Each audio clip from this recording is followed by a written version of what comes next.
Hello नमस्कार दोस्तों, मैं ऋषभ आपके चैनल एजुकेशन फॉर ऑल में एक बार फिर से आपका स्वागत करता हूँ। आज हम लोग जो है वो पॉलिटी का सेशन लेकर के मैं आ गया हूँ और इसका मैं दूसरा पार्ट आज जो है वो बना रहा हूँ। इससे पहले वाले वीडियो में मैंने जो है वो ब्रिटिश शासन के अधीन ईस्ट इंडिया कंपनी का शासन भारत पर कब तक रहा और उससे संबंधित जो है वो मैंने क्वेश्चन जो है वो कुछ करवाया है। थ्योरी प्लस एमसीक्यू जो है वो मैंने दोनों उसका करवा दिया है। अगर आपने उसको नहीं देखा है तो कल वाला वीडियो जो है आप जा कर के देख लीजिएगा। और आज हम लोग जो है वो ब्रिटिश शासन के अधीन जो जब महारानी का शासन भारत पर 1858 में जब हुआ तो उसका हम लोग कुछ जो है वो नोट्स देख लेते हैं रिवीजन टाइप का, और फिर उसके बाद हम लोग जो है एमसीक्यू करेंगे। अगर आपने पीछे वाला वीडियो नहीं देखा है तो उसका मैं डिस्क्रिप्शन में लिंक दे दूंगा, या फिर आप जो है प्लेलिस्ट में जा कर के देख सकते हैं। घटना चक्र पॉलिटी के नाम से जो है वो प्लेलिस्ट बना होगा। चलिए हम लोग जो है वो स्टार्ट करते हैं। आज हम लोग जो है वो ब्रिटिश ताज के शासन अधीन पारित अधिनियम के बारे में पढ़ेंगे। आइए कुछ हम लोग जो है वो थ्योरी पढ़ लेते हैं। पहला पॉइंट बोल रहा है कि ब्रिटिश संसद के भारत शासन अधिनियम 1858 के द्वारा भारत का शासन ब्रिटिश ताज के अधीन जो है वो कर दिया गया। गवर्नर जनरल को अब भारत का वायसराय भी कहा जाने लगा, जो ब्रिटिश ताज का प्रत्यक्ष प्रतिनिधि बन गया। लॉर्ड कैनिंग भारत का प्रथम वायसराय और इस अधिनियम द्वारा भारत के राज सचिव पद का जो है वो सृजन किया गया, जिसमें भारतीय प्रशासन पर संपूर्ण नियंत्रण की जो है वो शक्ति निहित थी। तो देखिए जो 1858 का भारत शासन अधिनियम आया, उससे क्या हुआ कि ईस्ट इंडिया कंपनी का जो है वो शासन का अधिकार जो है वो लगभग ख़त्म कर दिया गया पूरी तरह से, और जो महारानी थी उसका जो है वो शासन भारत पर आ गया। भारत का जो गवर्नर जनरल कहलाता था उसको जो है वायसराय कहा गया, और पहले वायसराय जो है वो लॉर्ड कैनिंग बने, और भारत में राज सचिव पद का जो है वो सृजन किया गया, जो कि संपूर्ण प्रशासन का जो नियंत्रण हुआ करता था वो भारत के राज सचिव में था। अगला है कि उसकी सहायता के लिए 15 सदस्यीय परिषद का गठन जो है वो किया गया। भारत परिषद अधिनियम 1861 के दौरान कानून बनाने की प्रक्रिया में भारतीय प्रतिनिधियों को शामिल करने की जो है वो शुरुआत हुई। यानी कि 1861 के भारत परिषद अधिनियम जब आया तो कानून बनाने की प्रक्रिया में भारतीयों को भी शामिल किया जो है वो जाने लगा। इस अधिनियम द्वारा मद्रास एवं बम्बई की प्रेसिडेंसियों को पुनः विधायी शक्तियाँ देकर विकेंद्रीकरण की प्रक्रिया की शुरुआत की गई।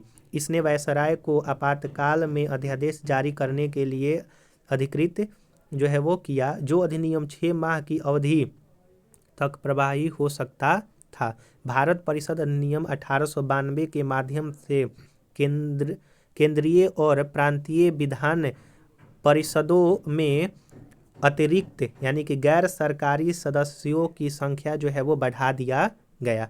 केंद्रीय विधान परिषद के भारतीय सदस्यों को वार्षिक बजट पर बहस करने तथा सरकार से 6 दिन की पूर्व नोटिस पर प्रश्न पूछने का जो है वो अधिकार दे दिया गया, परंतु पूरक प्रश्न पूछने तथा मतदान का अधिकार नहीं दिया गया। यानी कि 1892 के जो भारत परिषद अधिनियम आया था उससे तो जो वार्षिक बजट पर बहस करने का अधिकार और प्रश्न पूछने का अधिकार तो दे दिया गया, किसको? भारतीयों को, लेकिन आप उस पर पूरक प्रश्न यानी कि प्रश्न के ऊपर प्रश्न जो है वो पूछ नहीं सकते थे, और मतदान देने का अधिकार भी नहीं था। आप जो है ये याद रखिए, इससे बहुत ज़्यादा क्वेश्चन जो है वो पूछा करता है किसी भी एग्जाम में। समिति आर्थरे में निर्वाचित पद्धति का आरंभ जो है वो किया जाना इस अधिनियम की महत्वपूर्ण जो है वो विशेषता थी। भारत परिषद अधिनियम 1909 को मार्ले मिंटो सुधार के नाम से भी जाना जाता है। मार्ले जो है वो आपके भारत सचिव और मिंटो द्वितीय जो है वो आपके वायसराय थे, इसलिए उसको मार्ले मिंटो सुधार के नाम से भी 1919 के भारत परिषद अधिनियम को जानते हैं। इस अधिनियम के दौरान भारतीयों को विधि निर्माण तथा प्रशासन दोनों में प्रतिनिधित्व प्रदान किया गया। इसके तहत वायसराय की कार्यकारी परिषद में भारतीयों को पहली बार जो है वो शामिल प्रथम शामिल किया गया और प्रथम जिसको शामिल किए गए थे वो थे सत्येंद्र प्रसाद सिन्हा। इस अधिनियम ने केंद्रीय तथा प्रांतीय विधायिनी शक्ति को जो है वो बढ़ा दिया। परिषद के सदस्यों को बजट एवं लोकहित के विषय की विवेचना करने, प्रस्ताव लाने तथा प्रश्न पूछने के साथ पूरक प्रश्न पूछने का भी अधिकार दे दिया गया है। देखिए जब हम लोग पढ़ रहे थे कि जब 1892 का भारत परिषद अधिनियम आया था तो उसमें भारतीयों को सिर्फ प्रश्न पूछने का अधिकार मिला था, लेकिन पूरक प्रश्न पूछने का अधिकार नहीं था। लेकिन जब 1909 का भारत परिषद अधिनियम आया तो उसमें प्रश्न और पूछने का तो अधिकार था ही पहले से, लेकिन अब पूरक प्रश्न पूछने का भी अधिकार दे दिया गया। दोनों क्वेश्चन जो है वो अलग है, इसीलिए आप अच्छी तरह से इसको पढ़िएगा। इसमें पृथक निर्वाचन के आधार पर मुस्लिम के लिए सांप्रदायिक प्रतिनिधित्व का जो है प्रावधान किया गया। भारत में पहली बार जो है वो एक पृथक निर्वाचन जो है वो लाया गया, जिसको एक तरह से बोल सकते हैं कि धर्म के आधार पर या फिर जाति के आधार पर जो है उसको बांटा गया। पहला जो पृथक निर्वाचन आया और मुस्लिम के लिए एक पृथक निर्वाचन आया कि मुस्लिमों को कुछ जो है एक्स्ट्रा जो है वो अधिकार के लिए, ठीक है, मिला। भारत शासन अधिनियम 1919 को मॉन्टेग्यू चेम्सफोर्ड सुधार के नाम से जाना जाता है। मॉन्टेग्यू जो है भारत सचिव थे और चेम्सफोर्ड जो है वो आपके वायसराय थे। इस अधिनियम के द्वारा पहली बार प्रत्यक्ष चुनाव प्रणाली जो है वो अपनाया गया। सांप्रदायिक आधार पर निर्वाचित प्रणाली का विस्तार करते हुए सिख, भारतीय ईसाइयों, आंग्ल भारतीयों तथा यूरोपियों के लिए भी लागू कर दिया गया। इस अधिनियम द्वारा पहली बार केंद्र में द्विसदनीय व्यवस्था स्थापित की गई और इस अधिनियम के द्वारा सभी विषयों को केंद्र तथा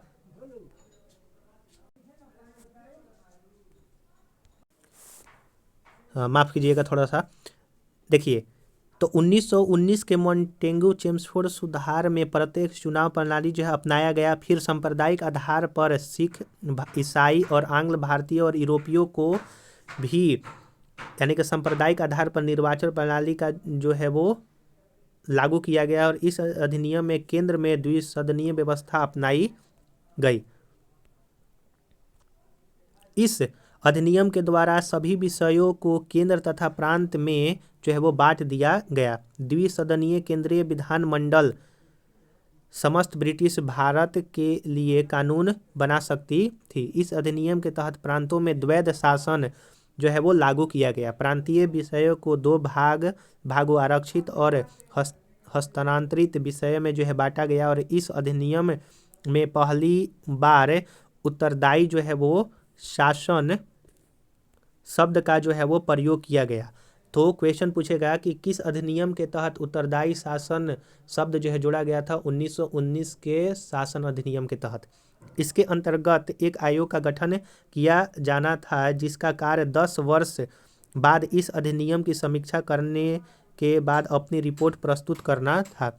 भारत शासन अधिनियम 1935 द्वारा सर्वप्रथम भारत में संघात्मक सरकार की स्थापना की गई। इस अधिनियम के द्वारा प्रांतों में द्वैध शासन समाप्त करके केंद्रों में द्वैध शासन जो है वो लागू किया गया। अगला है, भारत में मुद्रा एवं साख पर नियंत्रण के लिए भारतीय रिजर्व बैंक की स्थापना की गई। सांप्रदायिक निर्वाचन प्रणाली का विस्तार करते हुए दलित जाति, महिलाओं, श्रमिकों को इसमें सम्मिलित किया गया। इस अधिनियम के तहत वर्ष 1937 में संघीय न्यायालय की जो है वो स्थापना हुआ। तो संघीय न्यायालय की स्थापना जो है वो 1935 के अधिनियम के तहत 1937 में किया गया। इस अधिनियम द्वारा बर्मा को ब्रिटिश से अलग कर दिया गया, जो कि हम लोग आज म्यांमार कहते हैं, उसका पुराना नाम बर्मा है और 1935 के शासन अधिनियम के तहत ही उसको अलग किया गया था। कब? 1937 में अलग किया गया था। तथा दो नए प्रांत सिंध और उड़ीसा जो है वो का निर्माण हुआ। इसके तहत कुछ प्रांतों में द्विसदनात्मक व्यवस्था की गई। भारतीय स्वतंत्रता अधिनियम 1947 ने 15 अगस्त 1947 को भारत को स्वतंत्र एवं संप्रभु राष्ट्र घोषित किया।